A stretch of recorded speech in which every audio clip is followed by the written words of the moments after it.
Before the world knew his name, he was just a barefoot boy from a quiet village, a boy who watched his country suffer under another flag. Born Nguyen Sin Kung in 1890 in the small village of Hong Tru, central Vietnam, he was the son of a humble scholar and a mother who taught him that freedom wasn't just a dream. It was a duty. At that time, Vietnam wasn't Vietnam. It was French Indochina, a land divided, ruled by strangers, and drained of its spirit. Children were forced to learn French history instead of their own. Farmers paid taxes on land they didn't own.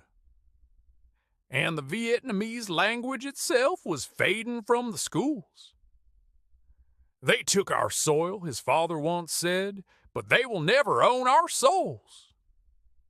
Those words would burn in the young boy's heart for the rest of his life. At 21, the boy left his homeland not to escape it, but to understand the world that had conquered it. He worked as a kitchen helper on a French steamer, had cleaned floors in London, he served tables in Paris cafes. But everywhere he went, he saw the same thing, the weak bowing to the powerful and empires feeding on the poor. In the back alleys of Paris, he began reading about revolutions, the American Declaration of Independence, the French Revolution, and the rise of socialism in Europe. If they can do it, he wrote in a letter, why can't we? He changed his name. He became Nguyen I Quoc, Nguyen the Patriot. He wrote fiery articles, organizing exiled Vietnamese workers and students across France. He walked the same streets as Marxists, laborers, and dreamers, and learned from all of them. To free my country, he said, I must understand the world. By 1920, his path was clear. He joined the French Communist Party, not out of blind faith in ideology, but because he saw in it the weapon that could challenge colonial power. He was no longer a waiter or a wanderer. He had become a revolutionary, and yet he remained humble. He lived in small rooms, ate little, spoke softly, but every word he said was sharp as a blade. People laughed at him, a tiny man from a forgotten colony talking about bringing down empires. They didn't know he would actually do it. Even the smallest seed, he said, can crack the hardest stone. This man who spoke for the voiceless. They don't hear us, he said, so I will speak until the world has no choice but to listen. In 1919, Paris was celebrating victory in World War I. The powerful nations gathered for the Versailles Peace Conference, redrawing borders, reshaping futures. Among them walked a small man in a worn suit, carrying a petition titled The Demands of the Annamite People. It asked for simple things: freedom of speech, equality before the law, an end to forced labor and colonial exploitation. He signed it as Nguyen I Quoc, but the men in polished boots never looked up. They refused to read it. To them, he later said, I was invisible, a shadow in their empire's light. That rejection changed him forever. He realized freedom would never be given. It had to be taken. So he began to organize, not armies, but ideas. He taught Vietnamese workers in France how to resist. He met African, Arab, and Asian activists, each one carrying their own story of chains and struggle. Together, they formed something new, a movement that stretched across continents. Anti-colonial solidarity. We may come from different lands, he said, but our tears fall on the same soil. By 1923, he moved to Moscow to study at the Communist International, the Comintern. There he found a new world, discipline, ideology, purpose. He learned strategy, propaganda, and organization, how to turn dreams into revolutions. And in return, he taught others what colonial oppression truly meant.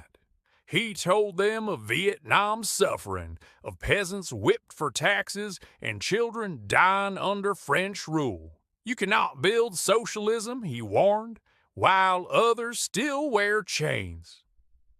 From Moscow, he traveled to China. There, he trained young Vietnamese exiles in secret camps, teaching them how to organize, write, and fight. It was there that his legend grew.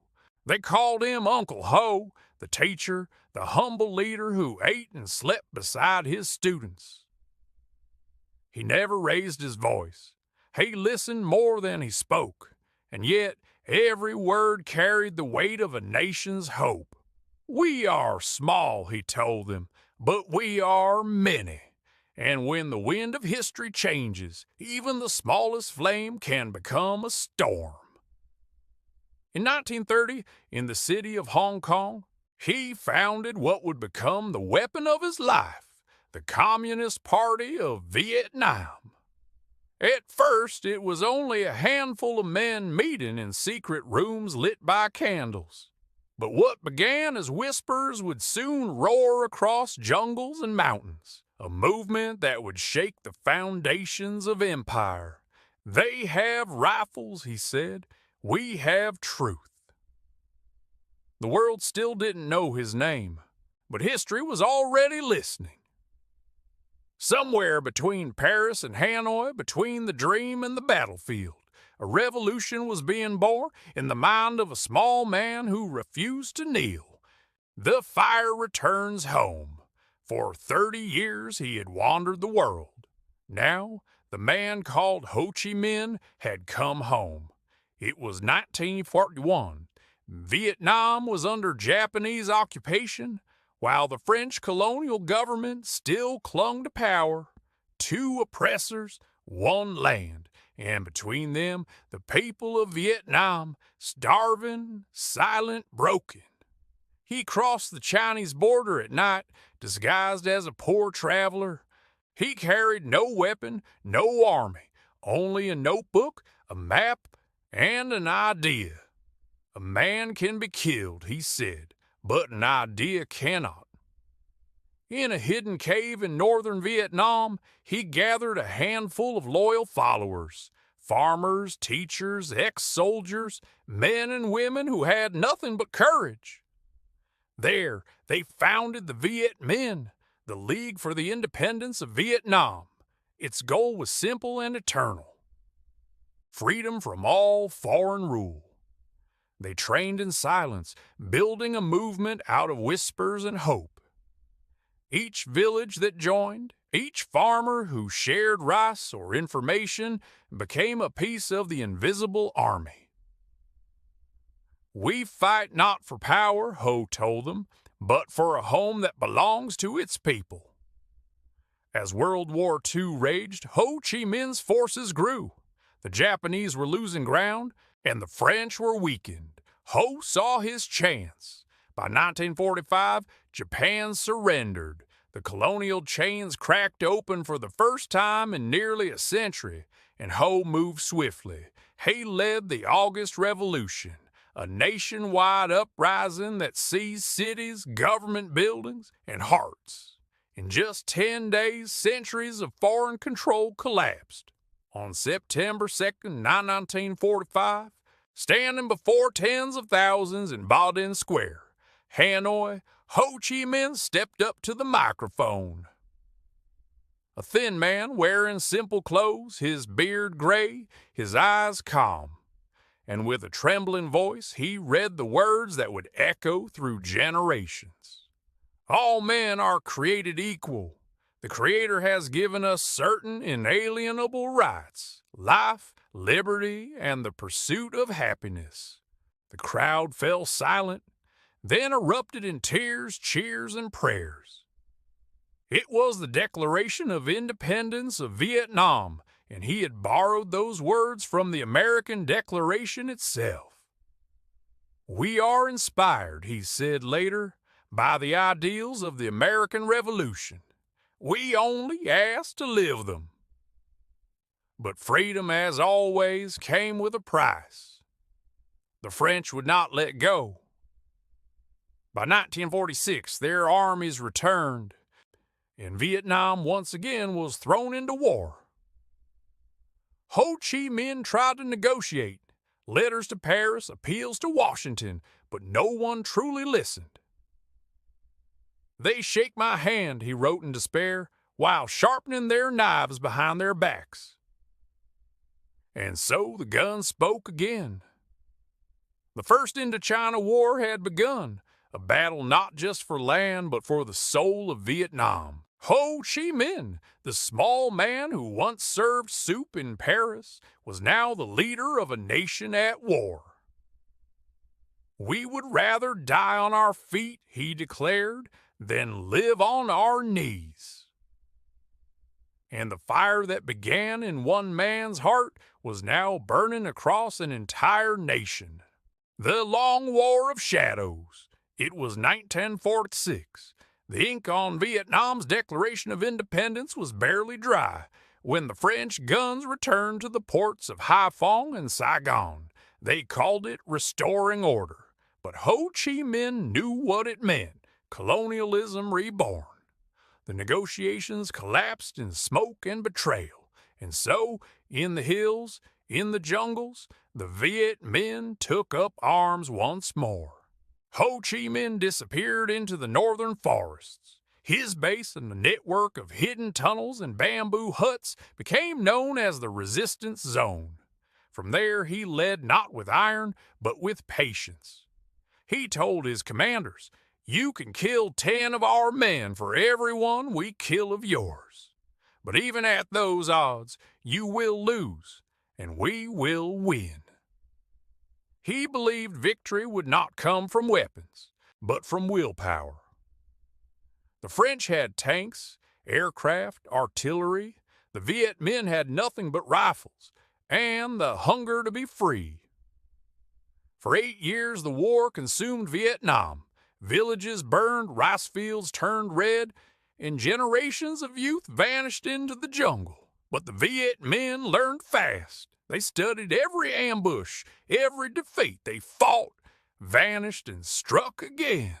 And at their heart stood General Vo Nguyen Giap, Ho Chi Minh's most brilliant student, a former teacher who became a strategist unlike any other.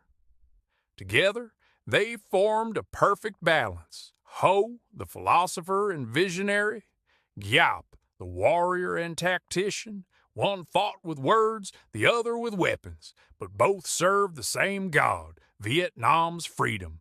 By 1953, the French were exhausted. Their empire was bleeding, and still the Viet Minh advanced. So the French planned one final stand, a massive fortress in the remote valley of Dien Bien Phu. They believed the Vietnamese could never reach them there. They were wrong. For months, thousands of Viet Minh soldiers carried artillery pieces by hand through mud, mountains, and rain.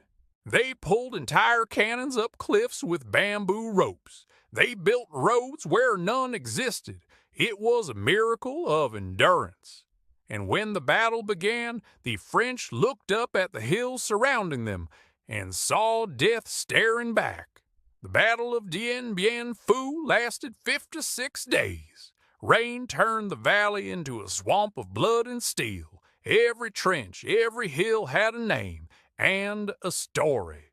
And in the end, the empire fell. On May 7, 1954, the French fortress surrendered. Over 10,000 men laid down their arms. For the first time in modern history, an Asian guerrilla army had defeated a Western power. When the news reached Ho Chi Minh, he did not celebrate.